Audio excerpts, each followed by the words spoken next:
Once one of the longest and fastest circuits in Grand Prix racing, the Hockenheim ring has been newly remodeled and is the site of round 9 of the FIA Formula 3000 International Championship for 2002. Hello and welcome, everyone. I'm Bob Varsha along with David Hobbs, offering highlighted coverage of the 2002 Formula 3000 season in anticipation of live or same-day coverage of the entire series in 2003. Sebastian Bourdais leads the championship coming in. Thomas Enge is closing in with a couple of victories coming into this race. But the real story, at least starting this weekend, David, is the new layout at the Hockenheim ring. Bob, it's very new. It's over a mile shorter than the old track where turn 6 is there, which is now the center curve. Used to be the center chicane. We went off out to the forest. Now we start to head straight back towards the stadium. As you can see, an awful lot of corners packed into 2.95 miles. No elevation change at all. Good overtaking opportunities into turn 1 and into turn 2 and into turn 6, but even turn 6 is slightly compromised by that long sweeping left-hander into it. As you can see, lots of cornering for these guys to get these tires warm. Fairly warm day in Hockenheim. Sun shining, but fairly sort of misty sunshine, not very bright. And as the field rolls off, you saw another of our stories starting from P1, and that is our first pole sitter other than title contenders Sebastian Bourdais or Thomas Enge in 2002. Giorgio Pantano of Italy picks up his first of the year. Here's the field making its way through the familiar turn 1, and here's where it all changes, David. Yeah, this is coming down to Parabolica, where we swing right now into what used to be the infield, and a bit of a left-hander, and then this long sweeper down to the hairpin. And with that, let's take a look at the starting grid. Pantano on pole for the first time this year. He has a win at Barcelona. He'll start next to Enge with 3 poles and 3 victories this year. Bjorn Verdheim, Enge's teammate, surprising inside row 2 alongside the championship leader Sebastian Bourdais with 5 poles and 3 wins. Then Antonio Pizzonia of Brazil and Rodrigo Sperafico, who won the season opener and then slacked off terribly. He is now qualifying well, as is American Derek Hill in just his 3rd race of the season with the Durango Formula squad. As you look down through the rest of the grid, the gap is 5 points from Bourdais to Enge, with Pantano a distant 3rd in the championship with 4 rounds remaining, including today at the Hockenheim ring. There you see the 2 Red Bull cars of Freisacker. And we also saw Ricardo Sperafico, who qualified not like he's been doing just lately. He slipped back to the field, and his brother Rodrigo is up near the front, so a bit of a change for those 2 brothers.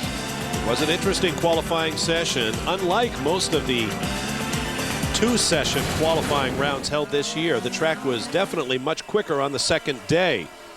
And that is when Giorgio Pantano swept to pole position. But there are some fast cars toward the back, including Sperafico, Freisacker, and Enrico Toccacello, who has finished in the points on a number of occasions this year, but will start in 15th place today. We'll take a break and return for the start of the race in a moment. Welcome back to the new Hockenheim ring in round 9 of the FIA Formula 3000 Championship. Field forming up. Giorgio Pantano on pole to the right of your screen, and on the left, Thomas Enge, who has his car tilted slightly toward the middle of the racetrack. Here come the lights.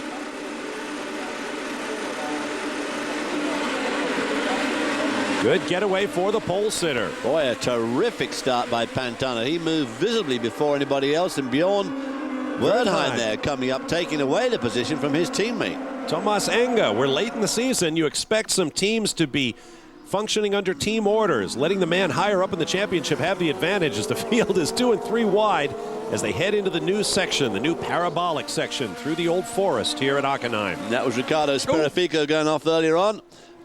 And that's Derek Hill putting a wheel on the grass, or the dirt anyway, making a lot of dust there.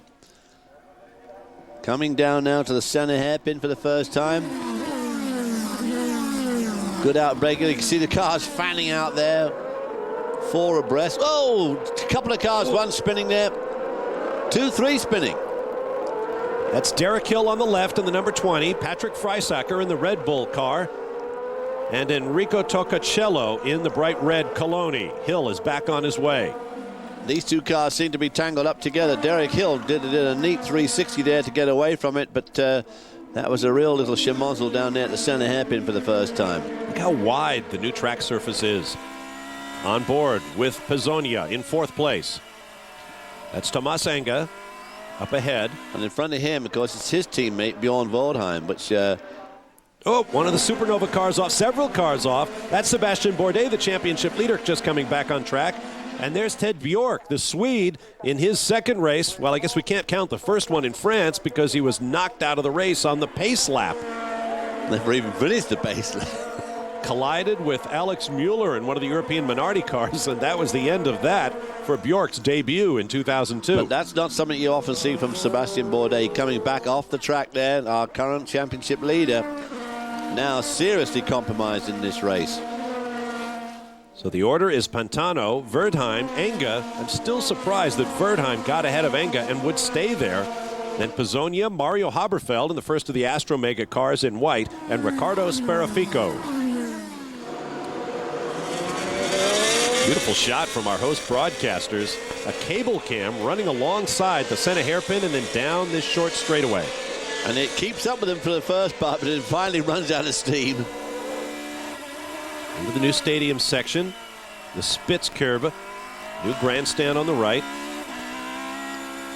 Then we rejoin the old track right there. Patrick Freisacker, the Austrian. He was tangled with Tocacello down in the center curve. It looks like he has suffered some sort of damage. Back on board with Pizzonia. Here's the onboard from Patrick Freisacker's machine as he pulls the Red Bull car in. Looks like a mechanic is going to tell him to shut the car off. This is Enrico Tocacello in the pits. He's climbing out of his Coloni car. So he's got a bent steering rod, as you can see, and so he's out of the race. Tocacello's had a sort of a very mixed season, looking good sometimes and then not so good on other events. And this, of course, is very disappointing to be out so early in any race like this. First 3 cars all red, which, of course, for yours truly is incredibly confusing. A lot of dirt on the track with all this off and on we've seen. The track, of course, pretty green when they all came here this weekend anyway. They've had a couple of Formula 1 sessions and a couple of practice sessions for these guys, but that's all the running that's really been on this brand new track. And the surface seems to be wearing pretty well. We thought there might be some, asphalt being dug up, but because it's been pretty hot. But that has not been the case.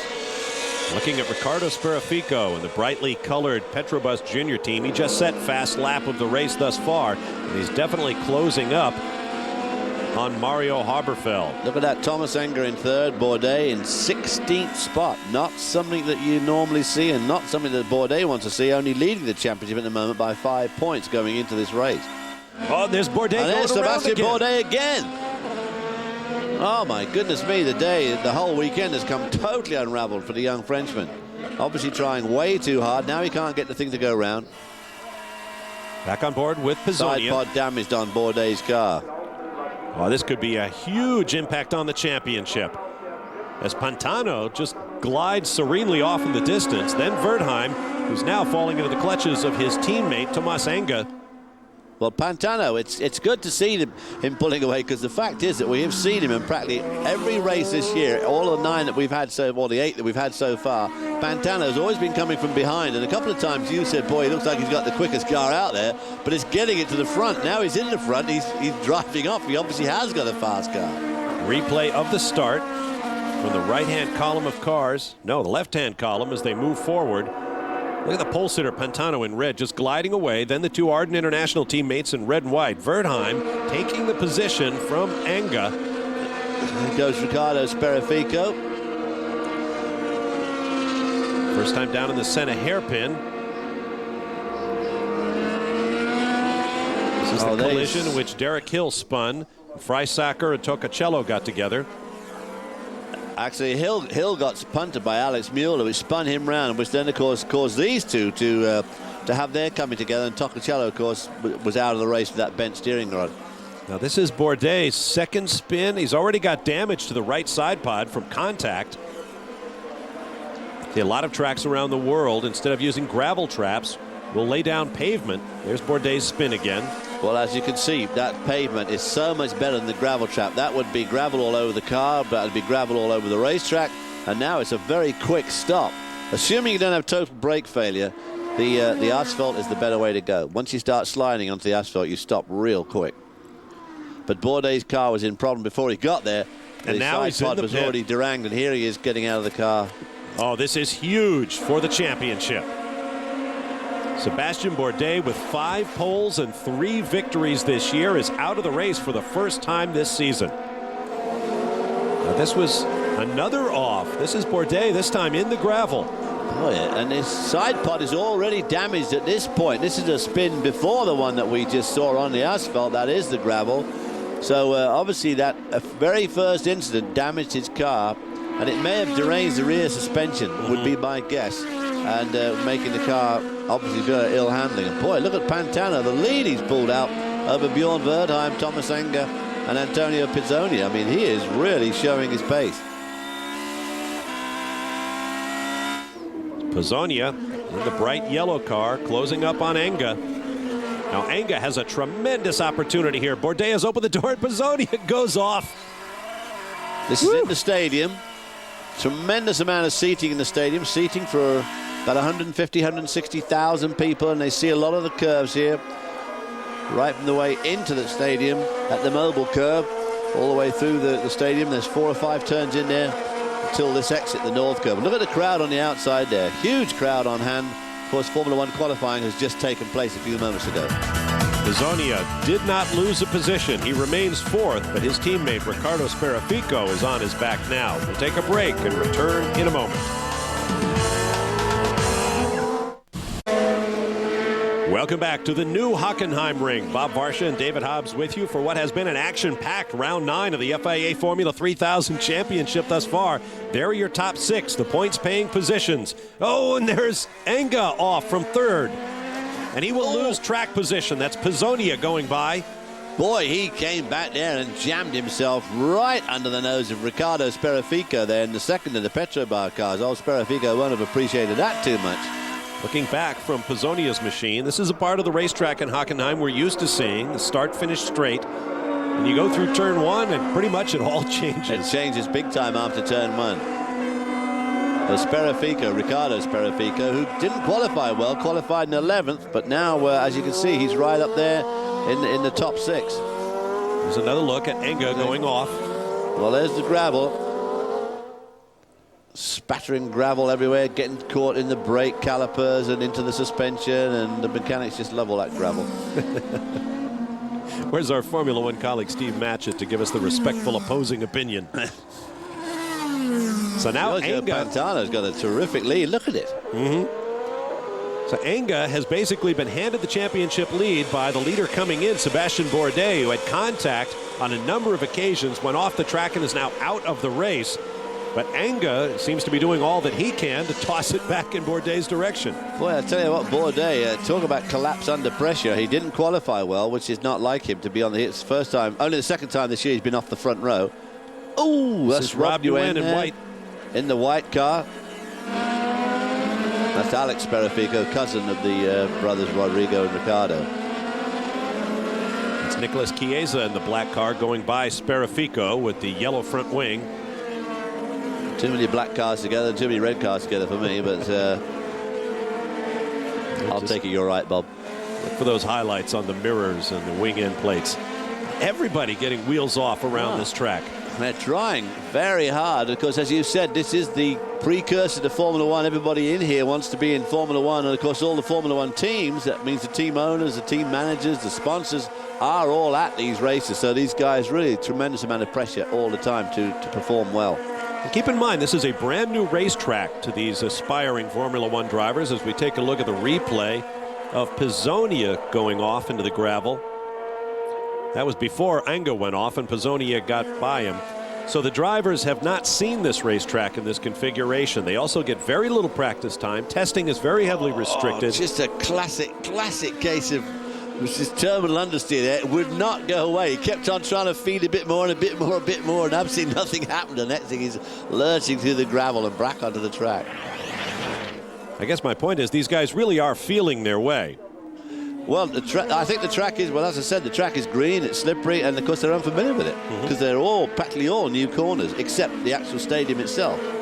Done a phenomenal amount of work here at the Hockenheim ring. Of course, change is difficult for everyone. I'm sure a lot of fans would love to see the old long blasts out through the forest with the trees hanging over the racetrack. Well, I tell you what, the old track did have, it had opportunities for overtaking. It was a great overtaking spot. Obviously, Barrichello 2 years ago going from 16th on the grid in the rain to take the lead and win the race, and it was all overtaking through those chicanes. But as you mentioned, all this stadium seating is a part of the key to the changes to the racetrack. The idea was to shorten the track, make it a bit safer perhaps, and have the cars make more laps over a race distance. More laps going through the stadium, exactly, for all those people with the high buck seats. Nicholas Chiesa in black, pressuring the Astromega, the white car of Rob Nguyen, the Vietnamese-Australian driver. There's Chiesa underneath, and Nguyen finally let him go. I had to back out there. It was either back out or take the wheel off. Of course, Hockenheim will forever be remembered as the track that took the life of the great Jim Clark in a Formula 2 race many years ago. And that, of course, is before the days of guardrail. Here's a look at the running order. Pantano over Wertheim, Pizzonia with Enga in fourth. We'll be back in a moment.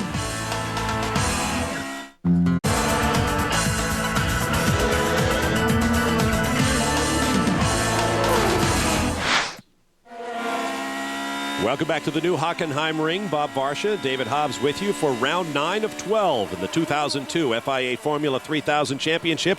You're riding with Antonio Pizzonia. Behind him, Tomas Enga. Now, moments ago, while we were in break, this was Pizzonia taking his car off track and back on and managing somehow to stay ahead of Enga. In front of Thomas Enga, doing to Enga what Enga just did to his teammate Sperrifico a few laps ago when he went off and came back on again and barged back into line. Oh, now Enga on the attack. Nope, he won't get it done. There's the old track, that cleft in the trees in the background. Used to come rocketing towards you from out in the forest. And under environmental pressure, they're going to dig up all of the old track and replant forest in those in the old track. So I find absolutely incredible. Oh, that does plug at the heartstrings a bit. Heading for the back of Pizzonia. For comparison purposes, Giorgio Pantano took pole for this race at 1 minute 27.789 seconds. Compare that with pole position for the Formula 1 race this weekend, set by the Ferrari of world champ Michael Schumacher at 1:14.389, about a 13-second difference. Boy, oh boy, isn't that incredible? And these guys, of course, what this does prove is you don't necessarily need huge speed to make for good racing. I mean, these guys are just all over each other, having a great dice here. We've seen a lot of on and offs, and of course the cars are less sophisticated. They look just like the Formula 1 cars with the new regulations. They look exactly the same. They have good downforce, but obviously have nothing like the power and nothing like the grip because they use a controlled tyre. Obviously, Formula 1, we have this terrific tyre war between Michelin and Bridgestone, which is leading to some pretty exotic compounds and huge grip. Look at the gap from first to second there. Bjorn Wertheim in second. Pizzonia third, Enga fourth, and Riccardo Sperrifico fifth. Right there with Thomas Enga. Riccardo Sperrifico having come from 11th on the grid. There's that camera shot with the camera running down the wire. It's great. It's a great idea, that. Into the new Spitzgerber, which is this right-hander, then a tight left-hander, and then another little bit of a left-hander, just to really foul things up so you can't overtake people into the right-hander as you leave the Spitzgerber. Now they're back on the old track, or the one remaining bit of the old track, and down into the mobile curve, which takes them into the stadium again. And then this is where you've got, you know, a couple of 100,000 people watching. Track much narrower here. This is the part of the old track that was left undisturbed. I had the opportunity to drive a GT class Porsche 911 around the old short course here at Hockenheim. There's Alex Sperrifico, cousin to Ricardo and Rodrigo Sperrifico. He has parked the European Minardi out there.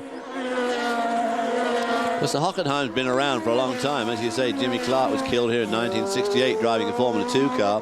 The first big race here was in 1957 for motorcycles. They've had a lot of motorcycle racing here before they ever raced Formula 1 cars. Track built shortly after World War II during the reconstruction of Germany. A lot of great stories in the hills and fields around Hockenheim. We'll take a break and be back for more time, the Formula 3000 Championship. Welcome back to the Hockenheim ring. Bob Varsha and David Hobbs with you. Round 9 of the Formula 3000 Championship for 2002. On board with race leader Giorgio Pantano. Well, as we've seen all year, Giorgio Pantano has struggled mightily for every position he's picked up on the track, and he's always picked a lot of track position up. This time, starting from pole, he is driving away into the sunset, and the two real head honchos, one of them, of course, is out, Sebastian Bourdais, and that looks like Derek Hill. That's right. This is while we were away. He was running 12th, but he went off to do some agricultural racing there, returned in 14th place. This is also Zolt Baumgartner getting off and on. It's getting pretty dirty down in that particular corner. That gravel and mud and stuff coming back on the track makes it very, very slick. Here comes Pizzonia, followed by Anga and Sperafico. Further back, the 6th. Oh, looks like Sperafico tries a dive down the inside of Anga and punts him away. That's at the center hairpin. Boy, he did give him a severe belt down the right-hand suspension there. It looks like Enga's stalled the car, sitting there. Hard to tell, can't see any damage to the car on this shot, but it was a very good cloud. He's trying to get a gear or someone pushing. Here we see it again. Sperafico coming down the inside. He's a long way back. Oh, he's locking up himself. Oh. Yeah. Hit the left front suspension on Sperafico's car, which looks pretty underrange from that angle. Looking out from Pizzonia's car. Well, looks like Enga gave him room, but Sperafico just couldn't turn the car. It was too tight. Look how far back he's coming. There's no hope from that far back. I mean, there's optimism and there's optimism, but that is ridiculous. You're just never going to make up that sort of ground and arrive there. If Enga's car hadn't been there, he'd have just gone straight off the road anyway. But it made a nice sort of cushion for him. So wheel to wheel. Bonk. Having said that, that's one of those things where Enga maybe could have given him a bit more room, but so Thomas Enga out of the race. So both our championship leaders now sideline. That's right. I'd love to know what happened to the car, because it didn't look like it was damaged, but he just couldn't get going again. So with Enga out of the race, as well as Sebastian Bourdais, those championship positions, first and second, separated by 5 points, will be status quo. And this man, Giorgio Pantano, third in the championship coming in, trailing leader Sebastian Bourdais by 15 points, is doing exactly what he needs to do, which is pick up 10 points for a victory and close up in that championship. Well, now's his opportunity, as long as he can make it to the end himself. Here comes Pizzonia and Rick Sperafico. This is Pizzonia's view. Very tight in those sections. Very tight in that's the north curve. Over the start-finish straightaway. Has these massive grandstands. This part of the track was a modification of the original, which ran into the village of Hockenheim, which is on the other side of a branch of the famous German Autobahn. When national officials decided they wanted the Autobahn to run near the racetrack, they made a deal with the track owners that they would chop off the bottom of the track, and if the track owners would allow them to do that, they would build this stadium section.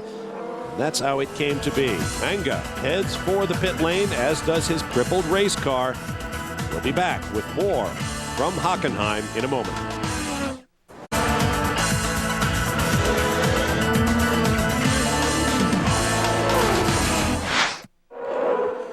Welcome back to Hockenheim in Germany in round 9 of the Formula 3000 Championship. There is Zolt Baumgartner in the red car, being pursued by American Derek Hill, who qualified very well for this race, up in 7th spot in the blue Durango car. But he has fallen backwards with a couple of off-course excursions. Right now, he is trying to pass the Hungarian driver for 11th. He's been off the road at least a couple of times, says Derek Hill. He's very fast between excursions. Oh, and there goes Baumgartner. Baumgartner taking excursion, which allows Derek Hill through. Derek locking up there. This is in the stadium. That left-hander in the stadium. The Sachs curve. Coming up now to the mobile curve. So Derek Hill picks up a spot.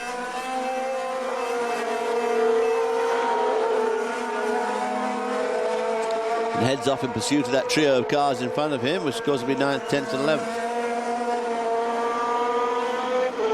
Now this was earlier as Derek came up on the back of Baumgartner down in the center hairpin. And then shortly after, the continued pressure led to this moment. Baumgartner off and Hill by for 11th place. Again, more gravel and dirt being brought back on the track, making an already slippery track even slipperier there. You see it again. Baumgartner into the gravel, kicking up gravel in all directions. Derek Hill himself running pretty wide, but not so wide that he couldn't get by. Then he locks up going into the next turn. Here come the Petrobras Junior teammates, Antonio Pizzonia and Ricardo Sperafico, in position for a good team finish with Pizzonia on the podium. And Sperafico coming up to 5th spot now. Well, obviously now for 3rd spot after Enger's out, having qualified in 11th. So Ricardo's had a good run through the field.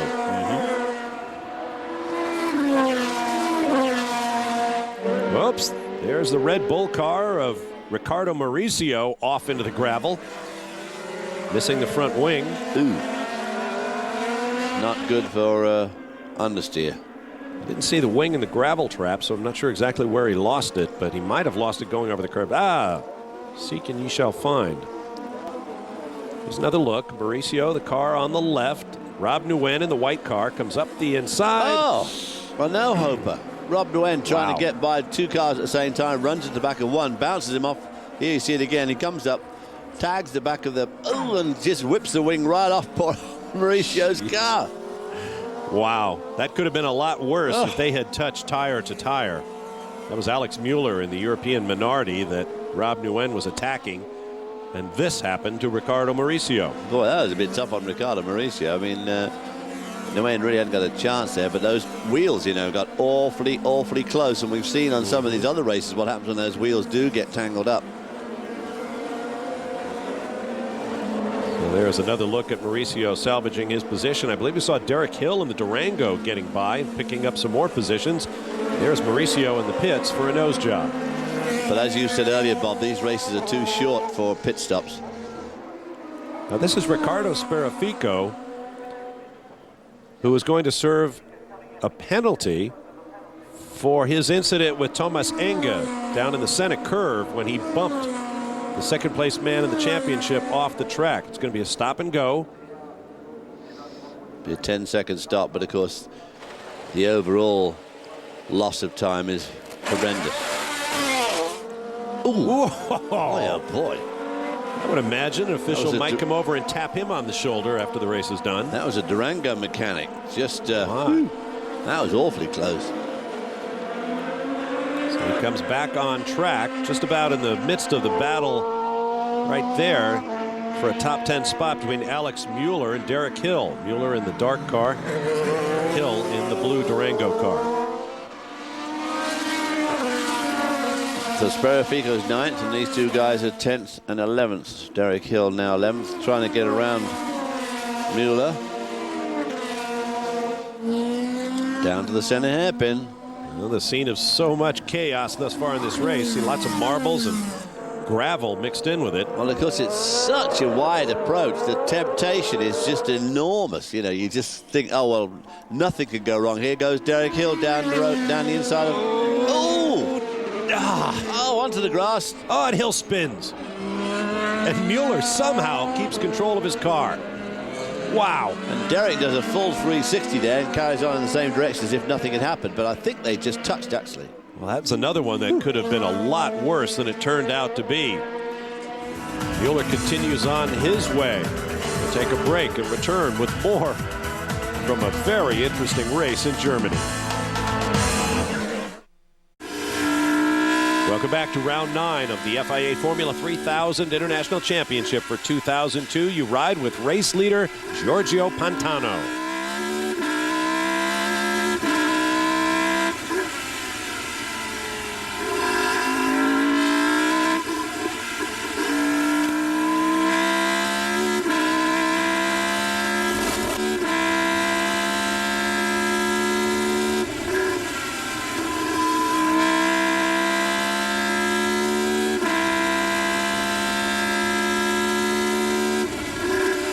Now, moments ago, this was Antonio Pizzonia in third place, going off and on. We've seen an awful lot of that going on. That's back in the turn 3-4 complex, just leading on to the new parabolic straightaway. We've seen a lot of that going on at this very spot too. It must be very slippery or quirky, because we've seen 2 or 3 people go off at exactly that spot. Back on without losing a position. Shaking his fist at himself there. There's Derek Hill, who's had an interesting day thus far after one of his best qualifying performances ever. Started the race in 7th place, but then spun his way to the back, has been fighting his way forward since. He's gotten around Zolt Baumgartner there in the red car, and Hill will now pit. This is bad news for the young American. Boy, he had a very, very interesting day. He got all the way back up to 8th place, just 2 positions outside of the points. There's obviously something not right with the car. Not surprised the amount of times he's been off the road. Into the Durango pits.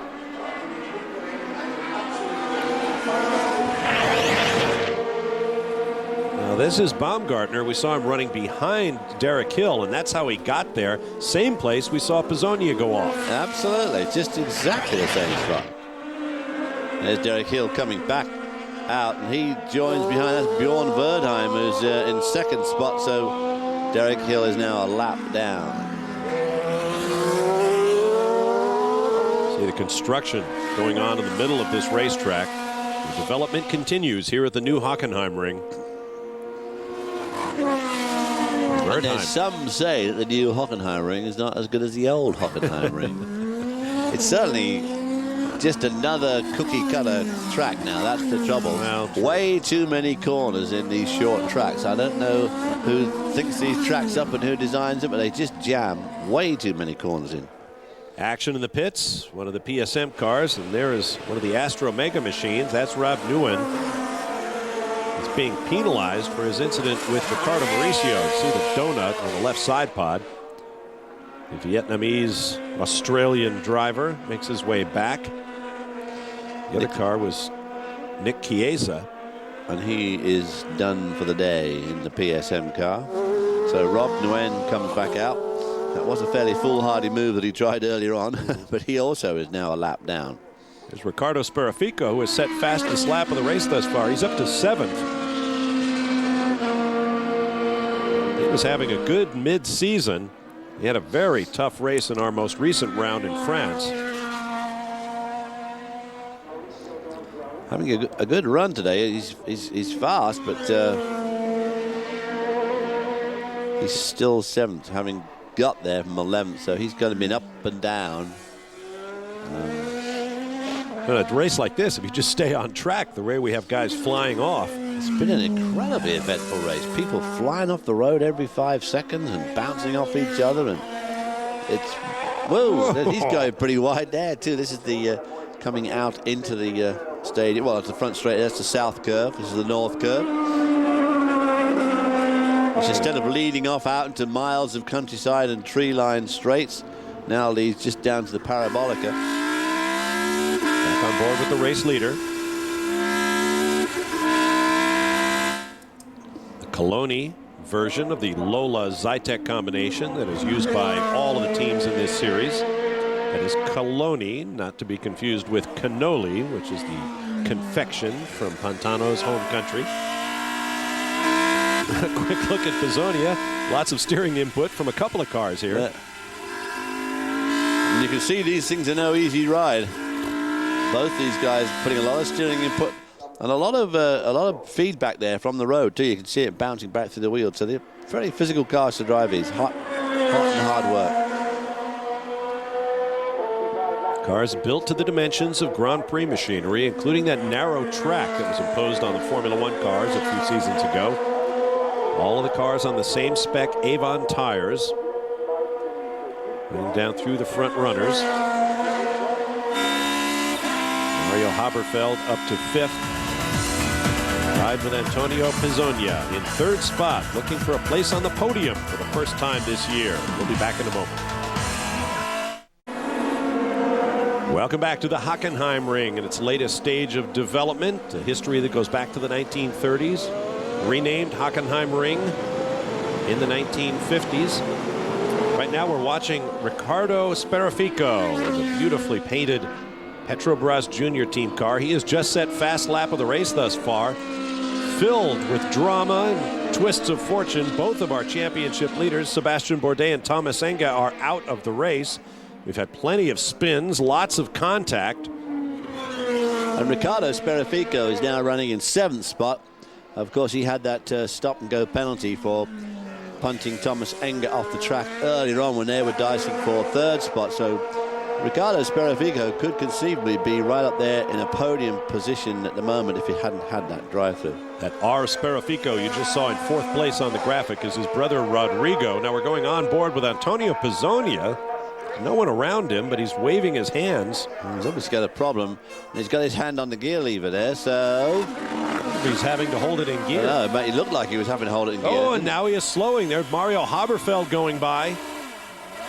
And Thiago Montero, and you hear the engine revving. I don't think he's got a gear there. Well, that's the driver's dreaded nightmare, a box full of neutrals, and he is obviously incredibly ticked off at that. Putting his hands together, beating the wheel there. Oh, God, he says, what the heck? Just a couple of laps to go. Couldn't it have hung on for another few miles? Leading with the race car. And this was from a podium position. He was running 3rd behind Giorgio Pantano and Bjorn Wertheim. And he will creep his way to the pit lane. He obviously has 1st gear.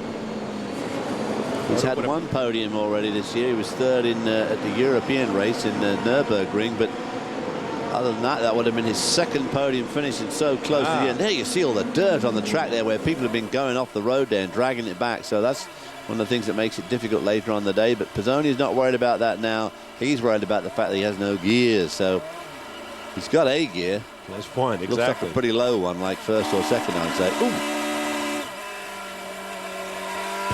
Getting a little anger there. He's getting mad now. I'll just blow the thing up. What the heck? Could be a broken clutch. Meanwhile, there's your race leader, Giorgio Pantano, for whom absolutely nothing has gone wrong today. Look at the dirt on the track there from that long. Look at it there, the gravel. Boy, these guys have had a busy afternoon going off the road. There's no doubt about it. Pantano's had a great race. Well, they get all of that stuff scooped up into the radiator inlets, and then when they hit the brakes for the corner, it all spews out the front. Like a bad night at the fraternity.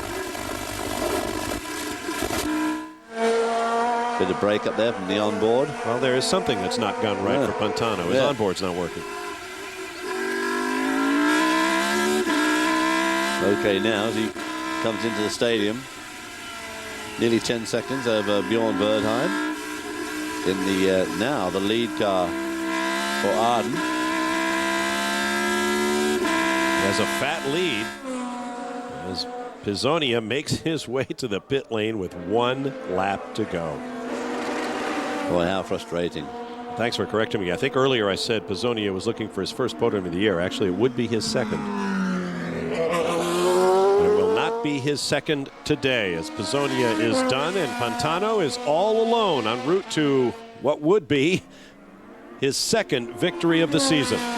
The way things have been going today, I mean, even at this stage of the race, one would hardly like to say that he's definitely going to win this because he's still got another 1.5 miles to go yet. And it's been a very eventful race, except for him, pretty much. Ooh, Pizzonia. Oh, he's not a happy boy. Test driver for the Williams Grand Prix team is Antonio Pizzonia. And there's that dirt again with a racing line carved along the apex of the corner.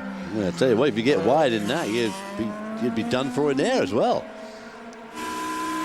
Only 11 cars still running of the 20 starters in this race. Attrition has been heavy, but it has all gone on behind this man, Giorgio Pantano of Italy, with the Coloni team.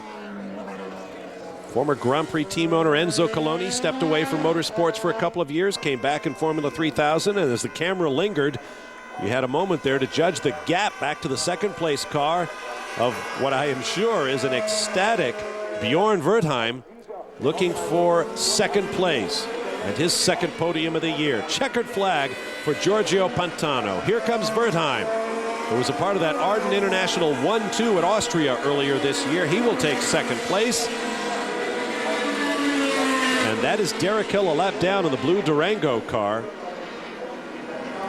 But Rodrigo Sparafico, Hill's teammate, will come home to claim third and the final spot on the podium. There is Rodrigo.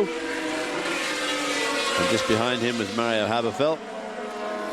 He must be very disappointed. Well, look at this. Something you don't see very often after someone wins a race.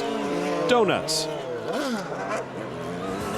They'll head for the Parc Fermé and we'll be back. There's a look at the top 6, the point scorers here at the Hockenheim ring. Stay with us.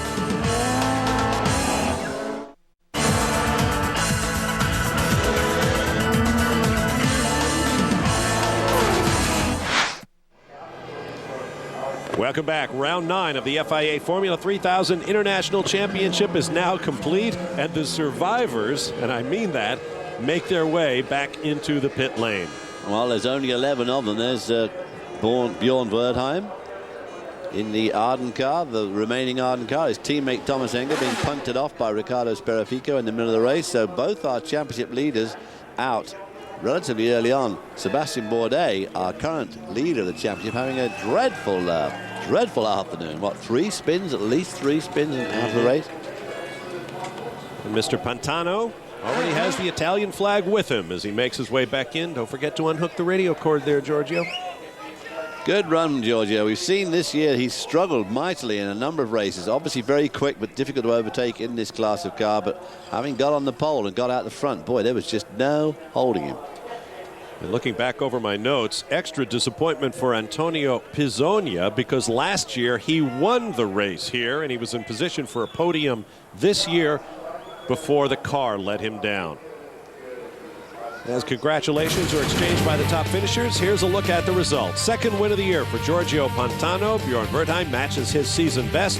And Rodrigo Sparafico, who won the season opener in Brazil but has struggled mightily since then, finally gets back on the podium. Derek Hill finishes in 9th after an eventful afternoon. There is Pizzonia. He did not see the checkers. Running for 3rd spot within 2 laps of the end. Rob Nguyen, who had a fairly eventful afternoon, out as well. Only 9 of the 20 starters saw the checkered flag. And because Bourdais and Engi both went out of the race, they remain 5 points apart. At the top of the points chart, Giorgio Pantano, however, moves to within a handful of points of Enga for 2nd place, and he could be a factor with 3 races still to run in 2002. In the team's championship, Arden International remains atop the heap, 9 points ahead of the Supernova squad, with Coloni in 3rd. And once again, we've been following them all year long. The defending team champions from Nordic Racing still have a goose egg in the points column. Podium ceremony underway. Great drive for Giorgio Pantano. Keep in mind, Formula 3000 is the series that sent Bruno Junqueira to stardom in the Kart FedEx Championship in the United States. Nick Heidfeld and a host of others, including former champ Juan Pablo Montoya, to Formula One glory. So these young men on the podium should be among the stars of the future.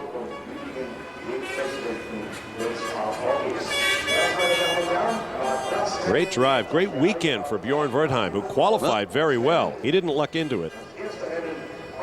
Here comes the champers. Nick Heidfeld, of course, did well in this championship, driving a Sauber now. Mark Webber, the Australian driver, came 2nd in this championship, is now in Formula One for Minardi and possibly going to move up to Jaguar next year.